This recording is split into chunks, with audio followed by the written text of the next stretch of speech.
Welcome back, everybody. So today I want to discuss the two biggest lies about investing and why it is costing a lot of people a hell of a lot of money. Now, the thing is, I keep coming across Instagram reels and YouTube videos about people trying to assess whether a company is undervalued or overvalued. Now, I keep hearing the same things over and over and over again.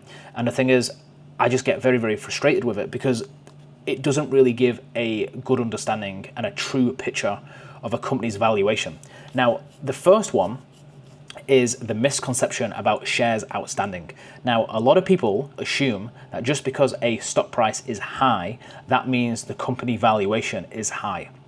And that could not be further from the actual truth. Now, to give you an example, let's say you've got two companies, and the first company, let's say their stock price is $50, and they currently have 10 million shares outstanding, and that gives them a market cap of 500 million. Now, let's say you've got company B on the other hand, and company B is currently trading at $25 a share, and they currently have 20 million shares outstanding, and their market cap is 500 million. Now, despite the huge difference in share price, both companies are worth exactly the same. Now, the takeaway is don't judge a stock's value based on its price alone. Looking at other different types of metrics like the number of shares outstanding, how much debt do they have, how much revenue are they generating, what's their enterprise value. Now, the enterprise value just represents a more complete evaluation of a company's size because it assesses the market cap and it adds in the net debt to the value of the equity. The thing is, if you don't really understand all of that, it doesn't really matter.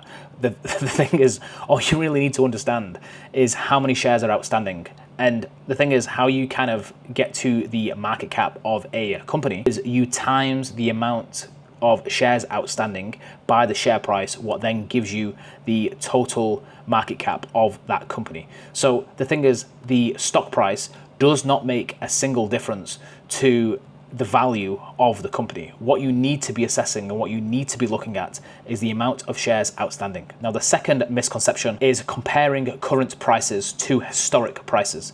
Now, what a lot of people do is that they look on a chart and they say, oh, this company 3 years ago was valued at $50 and now it's currently worth $20.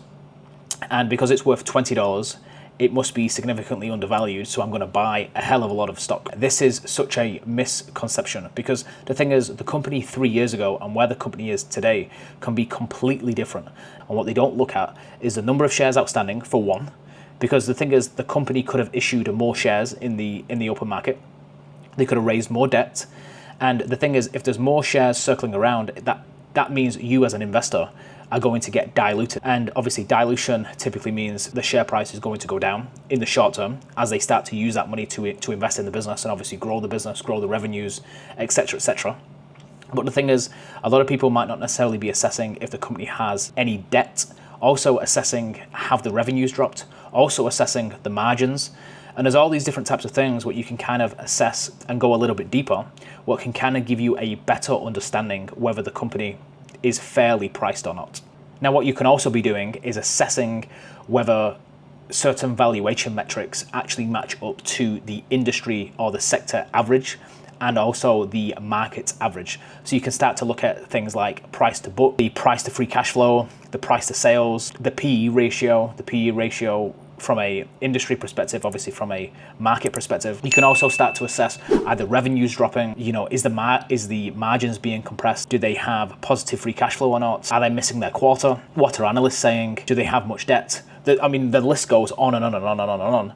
I mean, I can kind of, what I can kind of do in future videos is kind of give you a more of a in-depth way of assessing a business, and I can kind of go over that in a separate video. But the thing is, the whole purpose of this video is just to really drive home that these misconceptions when it comes to price, especially price from a stock price valuation, is in that just saying, oh, because a company is valued at 10 and this company is valued at 2, the company what's valued at 2 is obviously undervalued, so I'm going to buy a lot of stock there. And the second point is obviously just comparing it to previous prices. And the thing is, I might sound like a bit of a broken record, but the thing is, these are very, very important because I keep seeing a lot of people online saying that, oh, it's significantly undervalued. Oh, it was at $200 a share and now it's currently at 80. It's going to go back up to 200, when that is not necessarily the case because they are not assessing the underlying foundation of the business. The business might be struggling, the business might have debt, etc., etc., etc. Now, I know I'm kind of rambling on here, but the thing is, you get the idea. So anyway, To the 4 people who watch me, I hope you're having a lovely day. If you could like, subscribe, and obviously leave a comment, that would be much appreciated.